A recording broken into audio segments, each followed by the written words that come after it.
have my card. Thank you so much. You have the best brow gel. Thank you. Oh yeah, so Give us a kiss. Give us a little kiss. Selena Gomez sits cross-legged by a sunlit window, her hands cradling a mug of tea, her gaze both soft and steady. There is a quiet confidence in her presence, a strength that seems to glow from within. It's a far cry from a young woman the world first met over a decade ago, a Disney Channel star with a bright smile and an uncertain sense of self. Today, Selena is not just a global pop sensation or an award-winning actress. She is a woman who has walked through storms, learned to heal, and discover how self-love can transform every relationship, especially the one she now shares with her husband, Benny Blanco. To understand the love story between Selena Gomez and Benny Blanco, you have to start with Selena's journey inward, the years she spent getting to know herself before she could fully open up to someone else. For Selena, self-work was not a luxury but a necessity. She has been candid about her struggles with anxiety, depression, and the pressures of fame. The world saw her highs and lows, her heartbreaks and comebacks. Yet behind the headlines, Selena was quietly doing the hardest work of all, learning to be at peace with herself. I used to think love was about finding someone who could fix me, Gomez reflects. But I realized I needed to fix myself first. I needed to become the person I wanted to be, not just for someone else, but for me. The journey was anything but linear. Therapy became a lifeline, as did honest conversations with friends, journaling, and time spent in nature. Selena began to prioritize her mental health, setting boundaries with work and relationships that no longer served her. She learned to say no, to rest, and to listen to her intuition. For Selena, healing meant confronting the past. She admits that old wounds, childhood insecurities, public scrutiny, and the scars left by toxic relationships didn't just disappear with time. They had to be acknowledged and understood. There were so many things I never dealt with, she shares. I kept looking for validation outside of myself because I didn't believe I was enough. But every time I tried to skip over the hard parts, they would come back later, stronger. Working with therapists and mentors, Selena began to unravel the stories she told herself, the beliefs that she was unworthy or unlovable. She learned to separate her identity from her career, her looks, or anyone else's opinion. This work wasn't glamorous.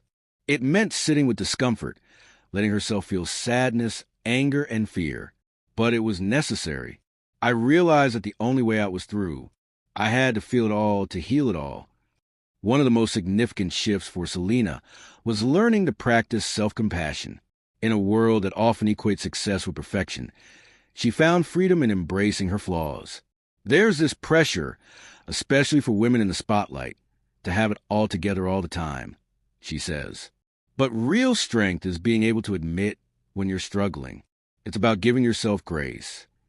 Self-compassion meant forgiving herself for past mistakes and understanding that healing is a lifelong process. It also meant being kind to herself on tough days, something she once found nearly impossible. I started talking to myself like I would to a friend, she explains. I stopped criticizing and started encouraging. It changed everything. By the time Benny Blanco entered her life, Selena was in a different place. Gone were the days of losing herself in relationships, of seeking someone to complete her. She was whole on her own. Meeting Benny felt different because I was different, Selena says with a smile. I wasn't looking for someone to save me. I was looking for someone to walk beside me. Blanco, a celebrated record producer known for his humility and humor, met Selena at a crossroads. He, too, had done his own work, navigating the pressures of the music industry and learning to value authenticity over image. What started as a creative partnership grew into a deep friendship built on mutual respect and understanding. We took our time, Selena recalls. We were honest from the beginning about our fears, our goals, the things we still needed to work on. Selena and Benny's relationship is rooted in honesty. Both are open about their vulnerabilities, their triggers, and their dreams. There are no masks, no games, just two people committed to growing together. One of the first things we talked about was boundaries. Selena shares. We both knew what we needed to feel safe and supported. That's something I never did before.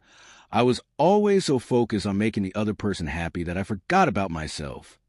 Now, Selena says she knows that true love isn't about losing yourself. It's about finding someone who encourages you to be more of who you are. Benny is her partner, not her project.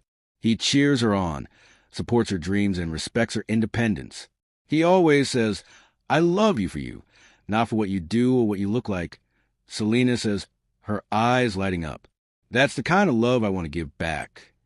No relationship is without its challenges, but Selena says that her self-work has given her new tools for navigating conflict. Gone are the explosive arguments or silent treatments of her past. Now, she and Benny approach disagreements with curiosity and compassion. We don't yell. We don't blame. Selena explains. We sit down and talk. Sometimes we need space, and that's okay. We always come back together and ask, what do we need to feel better? This approach, she says, is rooted in the self-awareness she's cultivated. She knows her triggers, her patterns, and her needs. She's not afraid to voice them, and she listens when Benny does the same. It's not about being right, she says. It's about being kind and finding a solution together. One of the most beautiful aspects of Selena and Benny's relationship is their commitment to personal growth, individually and together. They encourage each other to pursue their passions, to take risks, and to keep learning. We have our own lives, our own interests, Selena says, but we're always there to support each other. When Benny's in the studio, I cheer him on. When I'm working on a new project, he's my biggest fan. This mutual support comes from a place of security. Neither feels threatened by the other's success. Instead, they celebrate it. We want each other to shine. Selena says simply, at the heart of their connection is vulnerability. Selena credits her self-work for allowing her to be truly open with Benny, to share her fears, her hopes, and her dreams without fear of judgment. Vulnerability used to scare me, she admits. I thought it made me weak. But now I see that it's the opposite. It's what makes us real. It's what lets us connect on a deeper level. Benny, she says, meets her vulnerability with his own. Together, they create a space where both can be fully themselves, flaws and all. We don't pretend to have it all figured out. Selena laughs. But we're in it together. That's what matters. Another lesson Selena has learned is the importance of maintaining her own identity within a relationship. She treasures her alone time, her friendships, and her creative pursuits. Being married doesn't mean losing yourself, she says. We both have things we love outside of our relationship, and we make space for that. It keeps us healthy and happy. This independence is a testament to the self-love and self-trust Selena has cultivated. She knows who she is, what she wants, and what she deserves. And she encourages Benny to do the same.